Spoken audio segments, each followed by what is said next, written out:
नमस्कार दोस्तों, स्वागत है एक बार फिर से आप सभी का आज के वीडियो में, जिसमें हम अपने किसान भाइयों के लिए बहुत ही विशेष जानकारी लेकर आए हैं कि जब हम अपने धान की नर्सरी डालते हैं, धान का बिया डालते हैं, तो उस समय हमको किन किन विशेष बातों का ध्यान रखना चाहिए, जिससे हमारे धान की नर्सरी के जो पौधे हों वो स्वस्थ हों, निरोगी हों और उनसे अधिक पैदावार धान की रोपाई में हम ले सकें। तो दोस्तों, धान की नर्सरी डालने के लिए जो हमको सबसे पहले ध्यान देने वाली बात है वो ये है कि हमको उचित खेत का चुनाव करना चाहिए जहाँ पे हम धान की नर्सरी के लिए क्यारी बनाने वाले हैं। और उस खेत की मिट्टी जो है वो दोमट मिट्टी वाला खेत होना चाहिए या चिकनी मिट्टी वाला खेत होना चाहिए। और उसको नर्सरी डालने से पहले 2-3 बार हमको उसको अच्छी तरह से जुताई करनी चाहिए, जिससे उसमें जो भी घास पात या खरपतवार या घास फूस होने वाला है वो ना हो, और वहाँ पर जो है सिंचाई की उचित व्यवस्था हो और जल निकासी की भी उचित व्यवस्था हो। ऐसे खेत का चुनाव हमको अपने धान की नर्सरी डालने के लिए करना चाहिए। दूसरी बात जो हमको ध्यान देने वाली है वो ये है कि हम धान की नर्सरी कब डालें, यानी कि धान की नर्सरी डालने का समय, जिसका उचित समय जून के दूसरे और तीसरे वीक में होता है। अगर आपके धान की जो फसल, जो किस्म आपने चुनाव किया है वो मध्यम से देर में होने वाली फसल है, यानी कि जल्दी होने वाली फसल है, तो उसका आप जो है जून के दूसरे सप्ताह में आप अपने धान की नर्सरी डाल सकते हैं।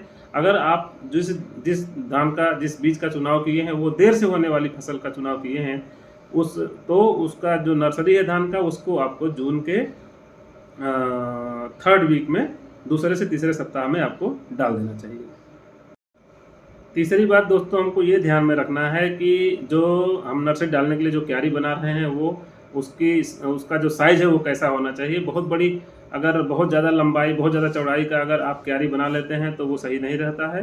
तो आप जब क्यारी बनाएं तो आप ध्यान रखें कि आपके नर्सरी की जो क्यारी हो वो 1.5 से 2 मीटर चौड़ी और 5 से 6 मीटर लंबाई में होना चाहिए। इससे फ़ायदा ये होता है कि आप जब बीज छिड़कते हैं या खाद पानी जो भी छिड़काव हम अपने नर्सरी के पौधों पर करते हैं उसको आसानी से कर पाते हैं, उसकी सिंचाई अच्छे से कर पाते हैं।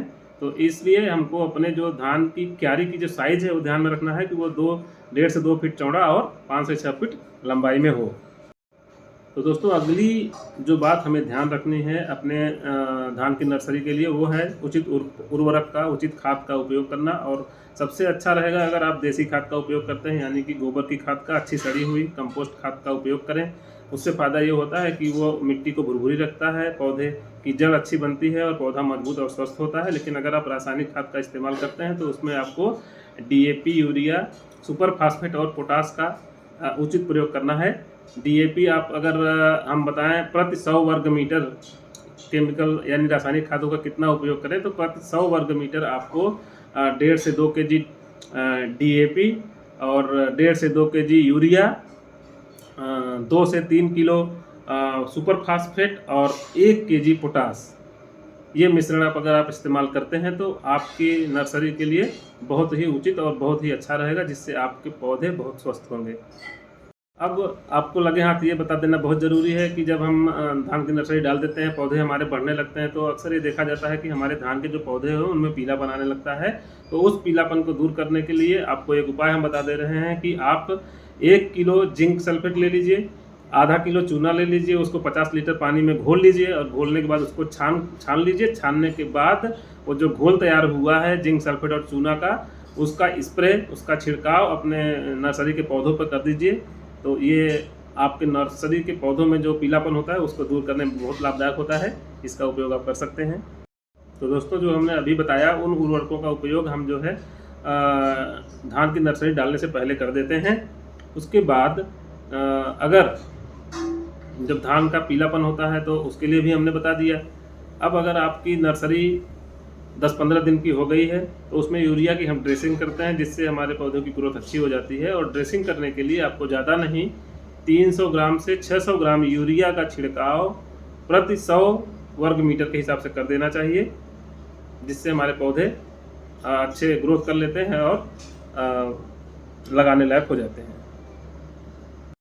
तो दोस्तों, हमारे धान की नर्सरी के लिए जो सबसे ज़रूरी है वो है उचित बीज का चुनाव करना। हमको बहुत ही सही किस्म की बीज का चुनाव करना बहुत आवश्यक होता है, जैसे कि अगर हमारा खेत ऊंचाई पर है तो वहाँ पर हमको जो है जल्दी पैदा होने वाली, कम समय में पैदा होने वाली बीज का किस्म का चुनाव करना चाहिए। अगर हमारा खेत ताल तलैया में है जहाँ पे बारिश का पानी इकट्ठा होता है तो वहाँ पर हमको ऐसी किस्म का चुनाव करना चाहिए जिसमें ग्रोथ तेज़ी से हो, ताकि पौधा पानी के अंदर डूब के सड़े न। तो ऐसे बीज का चुनाव करना चाहिए जो तेज़ी से बढ़े और देर में पैदा हो, ताकि पानी सूख जाए और काटने में हमको आसानी हो। तो दोस्तों, हमको अपने बीज का उचित किस्म के बीज का चुनाव करना बहुत ही ज़रूरी है, जिसमें सही बीजों का चुनाव बेहद आवश्यक है। और उस समय हमको एक तो हमने बता दिया क्या ध्यान में रखना चाहिए। दूसरी, हमको ध्यान रखना चाहिए कि जो किस्म हो वो अधिक उत्पादन देने वाली किस्म हो, और जो हमारी किस्म हो वो अच्छी प्रतिरोधक क्षमता वाली हो, रोगों से उसकी प्रतिरोधक क्षमता अच्छी हो, ताकि हमारे पौधों में बाद में रोग न लगे। तीसरी बात हमको ध्यान रखना चाहिए कि जो अंकुरण का प्रतिशत हो वो बहुत अच्छा हो, यानी कि हमको बेहतर अंकुरण वाले सर्टिफाइड बीज लेना चाहिए। इसके साथ साथ हमको बीज का चुनाव करते समय कुछ और ध्यान रखना चाहिए, जैसे अपने आसपास के मौसम के हिसाब से हमको बीज सेलेक्ट करना चाहिए। जैसा कि मैंने पहले ही आपको बता दिया, साफ सुथरे और नमी युक्त बीज का हमको सिलेक्शन करना चाहिए, चुनाव करना चाहिए, क्योंकि जो बहुत ज़्यादा सूखे हुए बीज होते हैं उसमें अंकुरण की कम अंकुरित होने की संभावना होती है। उसके साथ साथ पके हुए बीज का हमको चुनाव करना चाहिए। जो बीज पका होता है उसमें अंकुरण अच्छा होता है, उसके पौधे मजबूत होते हैं। इसके साथ साथ जो है जो हमारा बीज हो वो उपचारित बीज होना चाहिए, इंसेक्टिसाइड फंगिसाइड से उपचारित बीज होना चाहिए, जिससे हमारे पौधों का अंकुरण अच्छा होता है और नुकसान कम होता है, पौधे स्वस्थ होते हैं। तो दोस्तों, आइए अब हम आपको बताते हैं कि आपको बीज जो है कितने डालनी चाहिए। जब आपकी क्यारी तैयार हो गई है तो आपको 1 वर्ग मीटर में 50 से 80 ग्राम बीज ही डालना चाहिए, जिससे हर पौधा अंकुरित होता है, उसमें कल्ले ज़्यादा निकलते हैं और ज़्यादा मजबूत आपका पौधा होता है, जिससे आगे चल के आपको उपज ज़्यादा मिलती है। तो आपको कितना बीज डालना है? प्रति वर्ग मीटर 50 से 80 ग्राम बीज ही डालना है। और अगर आपको ये पता है कि हमको कितने एरिया में धान की रोपाई करनी है, तो प्रति हेक्टेयर अगर बात करें अलग अलग किस्म की बीजों के हिसाब से, तो 25 से 35 केजी बीज की मात्रा हमको नर्सरी में डालनी होती है, जो हमको 1 हेक्टेयर के लिए सफिशिएंट होता है। तो दोस्तों, अगली बात जो हमको अपने धान की नर्सरी को डालते समय ध्यान रखना है वो ये है कि हम जब हमारी क्यारी तैयार हो जाती है तो उसमें हम अपने धान के बीजों का बुआई जो है, बीजों को कैसे बुआई करें। तो हमको ध्यान रखना चाहिए कि जो हमारा बीज है वो सबसे पहले तो उसका जो है बीजोपचार यानी कि उसका ट्रीटमेंट हुए रहना चाहिए।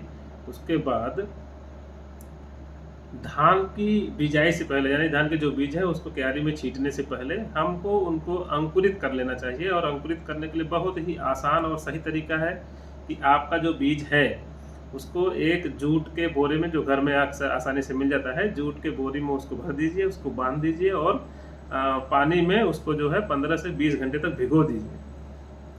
तो जो बीज होते हैं वो अच्छे से पानी को सोख लेंगे और अंकुरित होने के लिए तैयार हो जाएंगे। उसको फिर बाहर निकाल दीजिए। बाहर निकालने के बाद उसको फैला करके हवा में उसको सुखा लीजिए।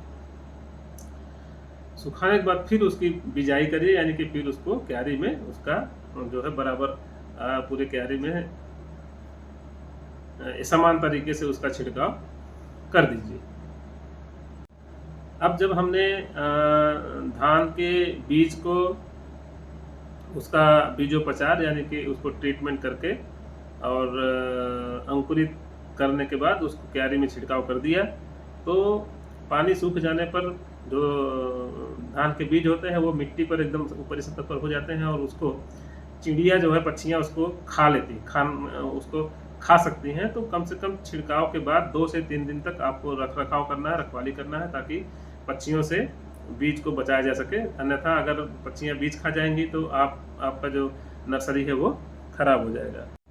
दोस्तों, धान की नर्सरी के लिए बहुत सारी चीज़ें हमने जानी अभी तक कि कैसे कैसे हम क्या क्या चीज़ें ध्यान में रखें कि हमारी नर्सरी अच्छी हो, पौधे अच्छे हों। उसमें सबसे विशेष एक और बात है, उसे हमें ज़रूर ध्यान में रखना चाहिए, क्योंकि धान के जो पौधे होते हैं वो बहुत ही संवेदनशील होते हैं, पानी के प्रति बहुत ही सेंसिटिव होते हैं। इसलिए समय समय पर सही तरीके से हमारे क्यारी की सिंचाई करना बहुत ही ज़रूरी होता है। जब हम धान की बिजाई करते हैं, बीज जब हम क्यारी में छींटते हैं तो उस समय हमको ध्यान में ये रखना चाहिए कि मिट्टी में नमी बनी रहे, इतनी सिंचाई करें कि मिट्टी में नमी बनी रहे लेकिन पानी क्यारी में नहीं लगना चाहिए, यानी कि जो बीज हैं वो पानी में नहीं डूबने चाहिए। बिजाई के 3-4 दिन तक हमको क्यारी को तर रखना चाहिए, लेकिन उसमें पानी इकट्ठा नहीं होनी चाहिए। उसके बाद जब पौधा हमारा 5 सेंटीमीटर या 4-5 सेंटीमीटर या उससे बड़ा हो जाता है तो हम इस तरह से सिंचाई कर सकते हैं कि अगर हमारा पौधा 5 सेंटीमीटर तक लंबा है तो 2 सेंटीमीटर तक पानी उसमें हमको भर के रख सकते हैं, जो हमारे पौधे के लिए बहुत अच्छा होता है। हमको ध्यान ये रखना चाहिए कि अगर पानी की मात्रा क्यारी में अधिक हो जा रही है तो निकासी की भी उचित व्यवस्था होनी चाहिए, ताकि पानी अधिक है तो हम उसको क्यारी में से बाहर निकाल सकें। तो दोस्तों, आज के वीडियो में हमने ये देखा कि धान की नर्सरी को डालने के लिए हमको किस तरह के खेत का चुनाव करना चाहिए, किस तरह के बीजों का चुनाव करना चाहिए, किस किस्म के बीजों का चुनाव करना चाहिए, किस किस्म के या क्या क्या उर्वरक, कौन कौन से खाद हमको इस्तेमाल करने चाहिए, और हमको बीज का उपचार कैसे करना चाहिए, बीज को अंकुरित कैसे करना चाहिए, बिजाई कैसे करनी चाहिए, उसका रखवाली कैसे करना चाहिए, सिंचाई करनी चाहिए कैसे, ये सारी चीज़ें हमने बहुत ही संक्षेप में जाना। मैं उम्मीद करता हूँ, मुझे विश्वास है दोस्तों कि अगर आप सभी लोग इस वीडियो में जो भी चीज़ें बताई गई हैं उसका ध्यान रखते हुए अपने धान की नर्सरी को उगाएंगे तो आपकी नर्सरी के जो पौधे होंगे वो स्वस्थ होंगे, मजबूत होंगे, उसमें कल्ले ज़्यादा रहेंगे, और जब हम उसको धान के खेत में रुपाई करेंगे तो क्योंकि पौधे मजबूत और निरोगी होंगे तो आपकी फसल की पैदावार भी अच्छी होगी, कई गुना अधिक होगी। आज का वीडियो किसानों के लिए बहुत ही स्पेशल है, क्योंकि अभी जून का महीना चल रहा है और यही समय है कि हम अपने धान की नर्सरी डालते हैं। मुझे उम्मीद नहीं, पूरा विश्वास है कि आप सभी के लिए ये वीडियो बहुत ही उपयोगी होगा। अगर आपको ये वीडियो अच्छा लगा हो तो अपना कमेंट ज़रूर लिखें, जिससे हमको एनर्जी मिलती है, ऊर्जा मिलती है, ताकत मिलती है, और हम नई ऊर्जा के साथ अपने नए वीडियो में उसको कोशिश करते हैं बनाने के लिए। अगर आप हमारे चैनल पर नए हैं तो चैनल को सब्सक्राइब करें, वीडियो को लाइक करें, शेयर करें और बेल आइकन को भी दबा लें, ताकि हमारा हर वीडियो आप तक सबसे पहले पहुंचे। तो उम्मीद करता हूं दोस्तों कि आज का ये वीडियो आप लोगों को ज़रूर पसंद आया होगा। हमारे वीडियो के साथ, हमारे चैनल के साथ बने रहने के लिए आप सभी लोगों को बहुत बहुत धन्यवाद। हम मिलेंगे आपसे अपने अगले वीडियो में, तब तक के लिए जय जवान जय किसान।